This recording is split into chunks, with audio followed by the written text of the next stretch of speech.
Hey, this is Chantal Gerardy from Online Business Marketing, and today I'm going to be talking about Facebook ads and what's happening in 2025 and ads that don't work and what to do instead, because literally Facebook ads has been thrown completely on its head.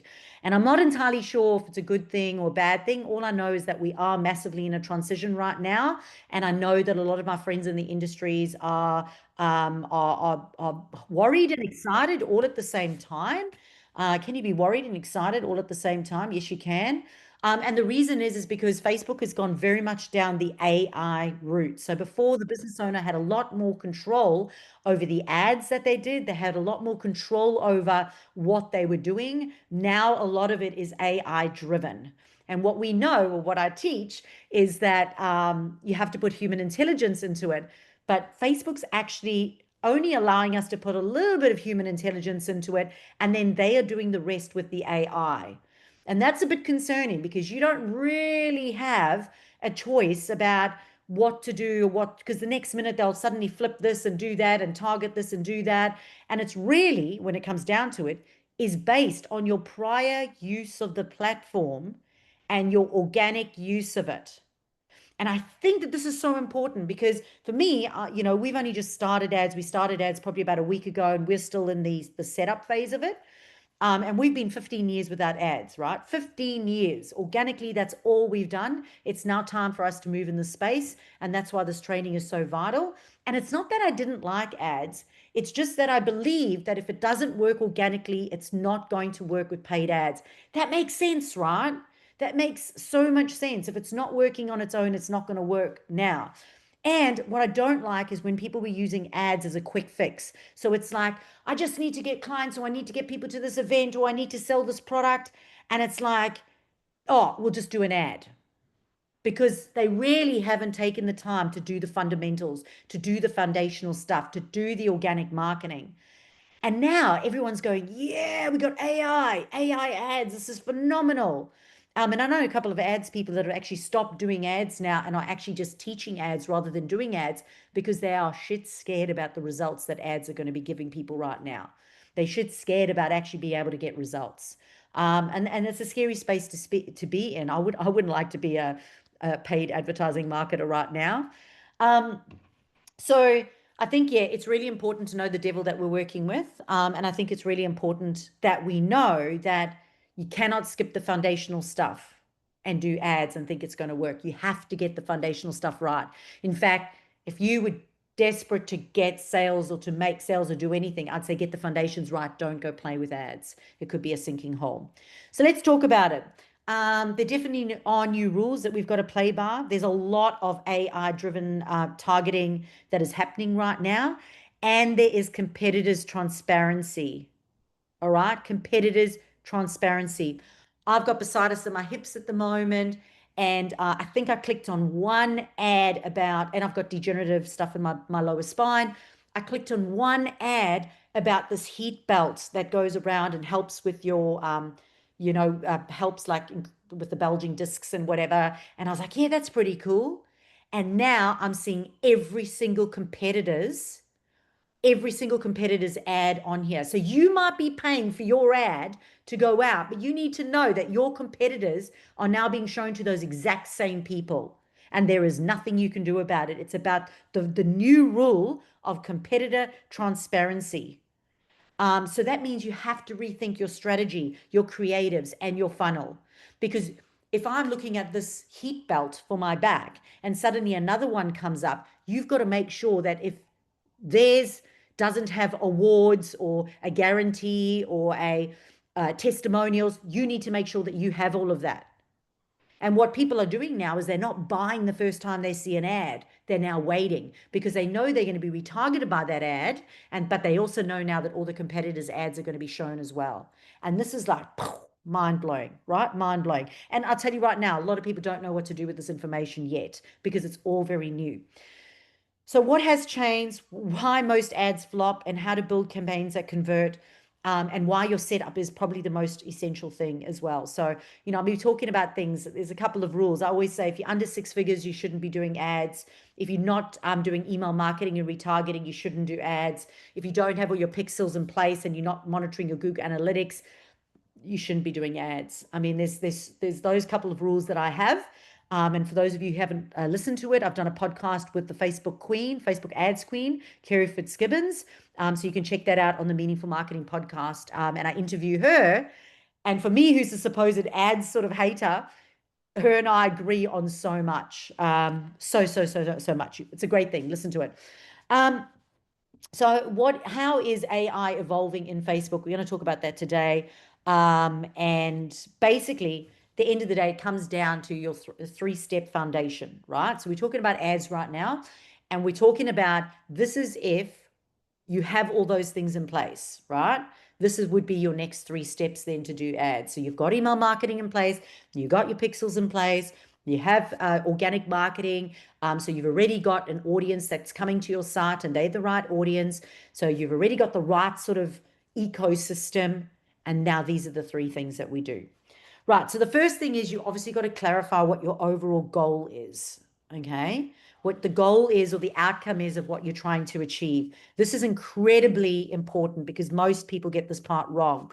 And basically, there's multiple objectives, which is 1, it's awareness. So this is if no one knows who you are, your brand is dead, and you're just trying to build your awareness and your followers. So, we spoke about that organic, people already know, like, and trust you. Awareness is if you've got people out there that don't know, like, and trust you, and you're really just trying to get the know, like, and trust and awareness done. Number 2 is the consideration phase, okay? We want people to consider us, which means they already know, like, and trust us. They've seen us in the marketplace already. So now what we're wanting is more engagement, more traffic. We want to get them to lead forms. We want some messages from them, okay? So the consideration phase is like, you now know us. We now want you to explore us further or take us to the next level, okay? It's like kind of like getting to date 2. And the last one then is the conversion phase. And that is we want people to purchase, to sign up, to make an appointment. Now, here's the thing. Because most business owners go, I need the sale, they go, right, I'm going to the conversion phase. I want someone to buy my $10,000 product, even if they don't know who the hell I am or what I'm offering. And that is why it costs so much money, because it's not right. So you have to work out where out of the 3 phases you are and what your best step is first, because it would be best for you to go to awareness, then to consideration, and then to conversion, right? Especially with AI right now, because AI is looking at your previous stuff that you've done online and your previous audience, and it is basing its intelligence, its artificial intelligence, on your prior doing. So you've got to make sure that your prior doing and your prior watchers and buyers are actually the right people. All right, so what to consider? So I've got a couple of examples here. So if your goal is to get more followers, then you would choose the campaign type engagement or video views, and you might say, follow us for daily tips. So your goal would be to get them to subscribe, right? To follow or to subscribe.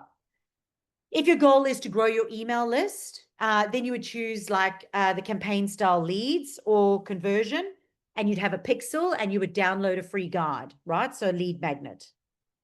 If it was to sell a product, now this works in e-commerce, but for some reason, service-based businesses think that they e-commerce and they can do that. If you're not Nike or Adidas, it's not going to work, right?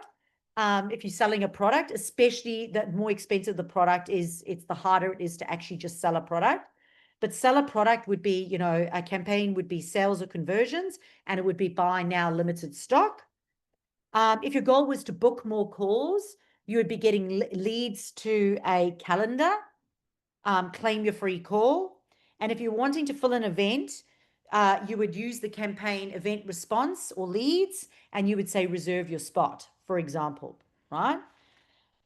You need to understand that one campaign is one goal. If you go out there trying to catch everyone to do everything, you will lose everyone.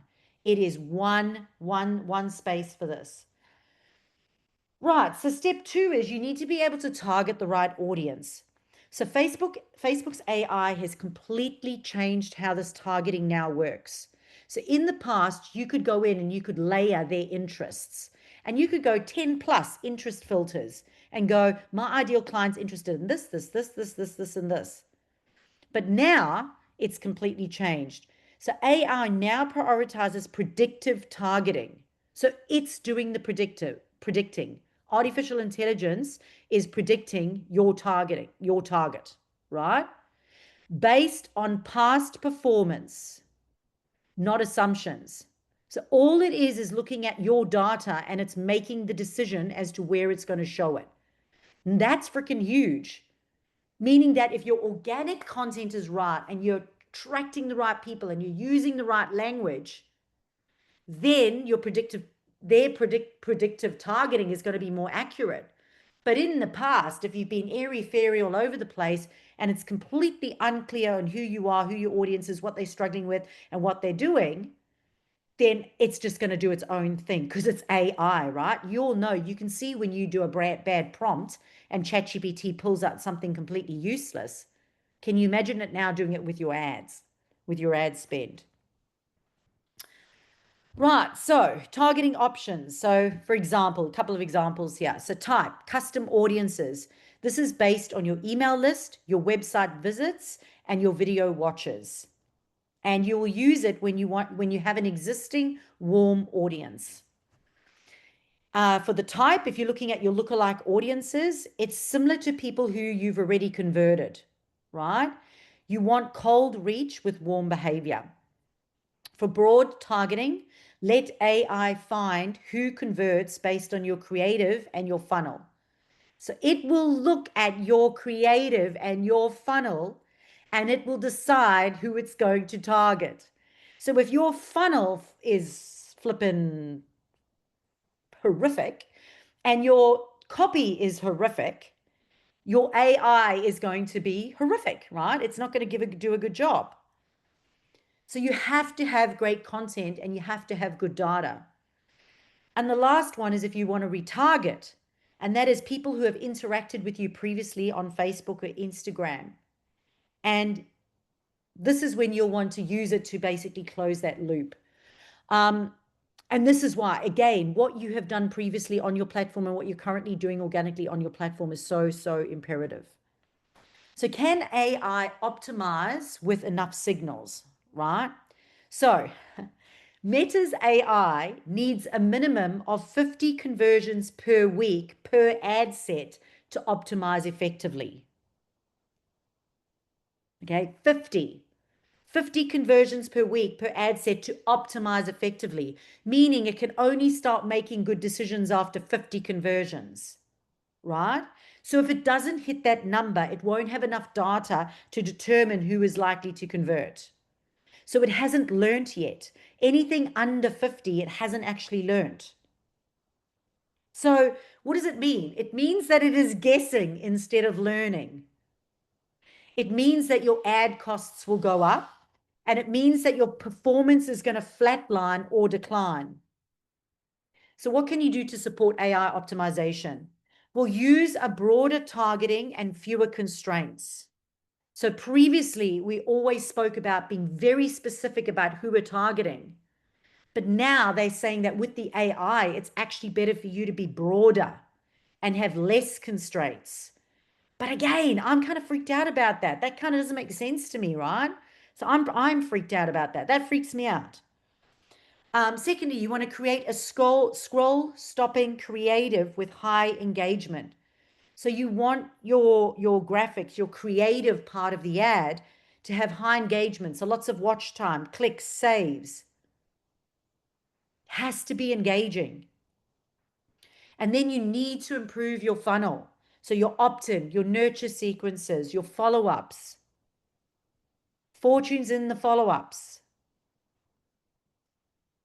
fortunes in the follow-through with your strategy. So basically stop over niching and feed the AI and let it optimize it. So you have to feed the AI. You have to put the human intelligence into it, but what you're doing organically in your marketing. And you've got to train the AI like you would train or customize your ChatGPT. That is what you're doing for your ads. So you've got to trust the system, give it volume, and track the results over 7 days. That freaks me out.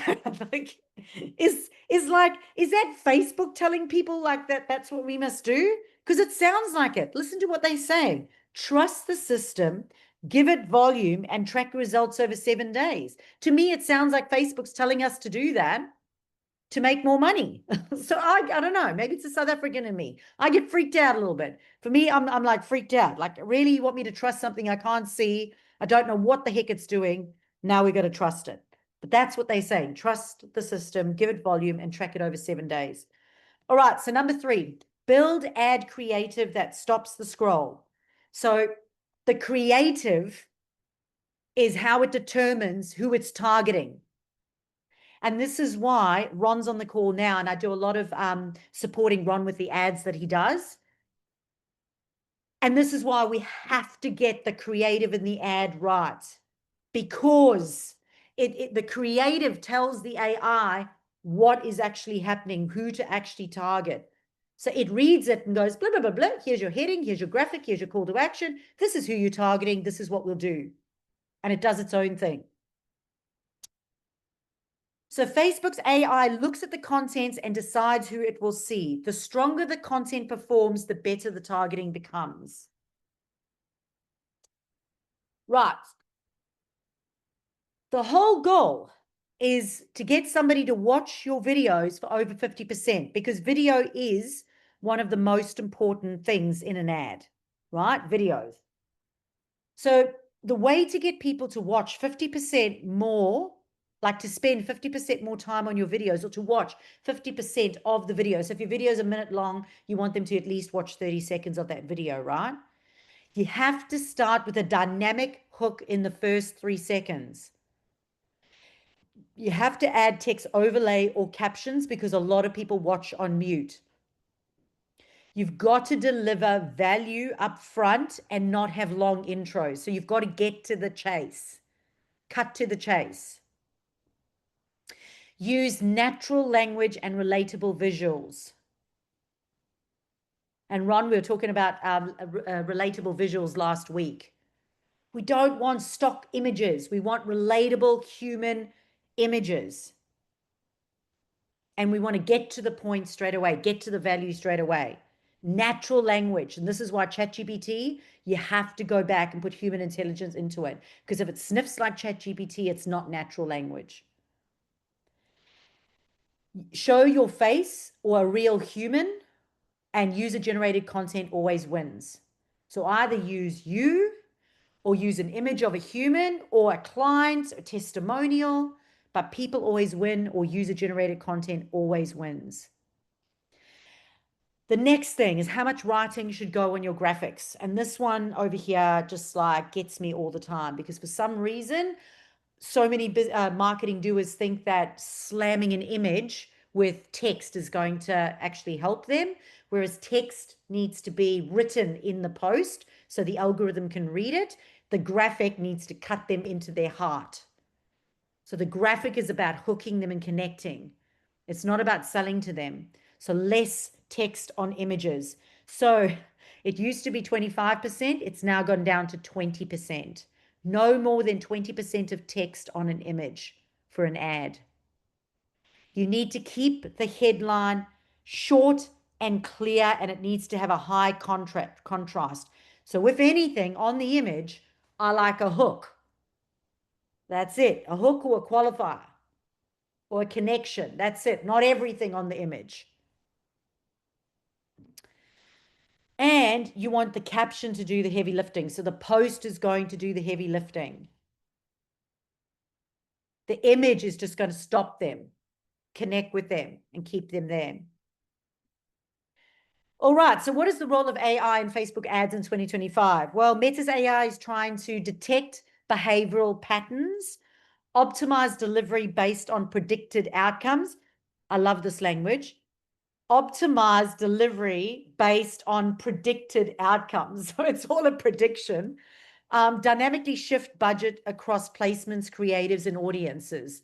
So you might go, oh, I like this one. I think this ad's going to be great. And all of a sudden it'll shift and put money onto another one and go, nah, we're going to put money on this one, not that one. And we don't have control over that. We actually don't know what the heck's going on. So do not admire ads people right now. It analyzes who clicks, watches, completes, and converts, how people react. So if they hide post, report a post, or if they comment, and the content elements like voice, keywords, and visuals. In short, it doesn't just follow your rules. It leans your best audience and optimizes accordingly. So it's not just going to do what you want to do. It does what it wants to do. So here's some of the ad setup essentials for you. You must have a pixel installed on your homepage, on the product or service page, the thank you confirmation pages, the lead magnet opt-ins, your calendar booking like Calendly, your e-commerce carts and checkouts. So what are pixel events? Pixel events are actions that fire when someone completes a goal. So if you get a lead, if you get a purchase, if you add to cart, initiate checkout, view content, these are all called pixel events because they've completed the goal of whatever you were trying to get them to do. And then what are UTM codes? These are tracking codes that are added to your ad URLs. So they track where the traffic is coming from. So is it coming from a Facebook ad or is it coming from an Instagram story? And it's to monitor your campaigns in Google Analytics. Right, so let's talk about Facebook lead forms because a lot of people just go, Facebook ads too hard. I'm just going to do a Facebook lead form then. So lead forms are live within Facebook and they reduce friction, especially for mobile users. All right. So the reason they work is because they're really simple and easy. I believe you could set up something simple and easy yourself. But for first-time users, a lot of people will set up lead forms. The thing is that you'll get a whole whack of leads. You get a crap load of those leads are duds. They're not actually right. And you've got to follow up on those leads. And I think, Clint, you've done those before. It's really, really difficult to re-engage those people. So the pros are that they're fast, they're native, and they pre-filled data.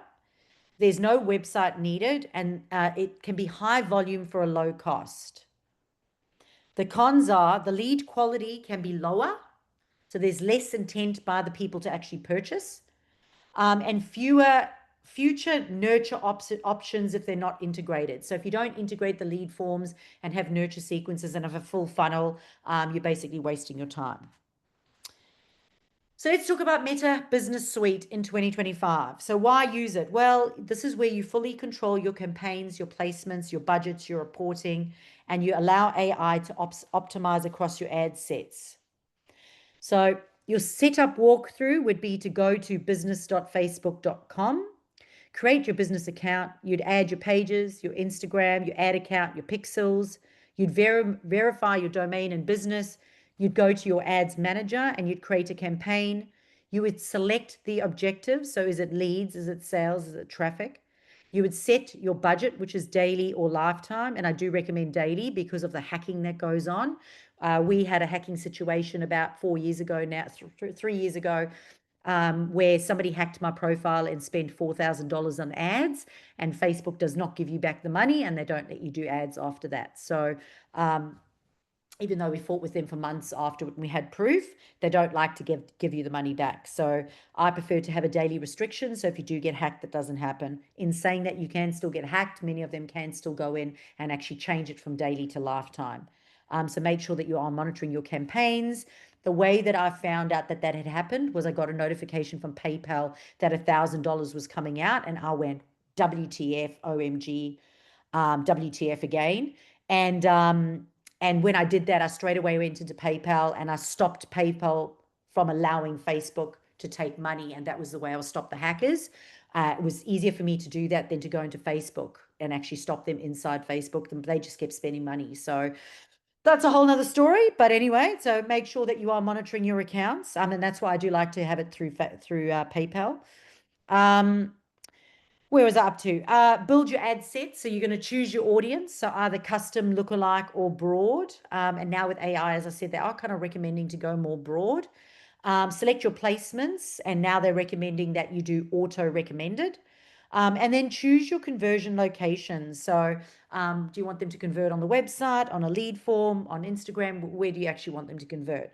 And then, of course, you're going to create your ads. So you're going to upload your graphic or your video. You're going to add your primary text, your headline, your call to action, and then you're going to publish it.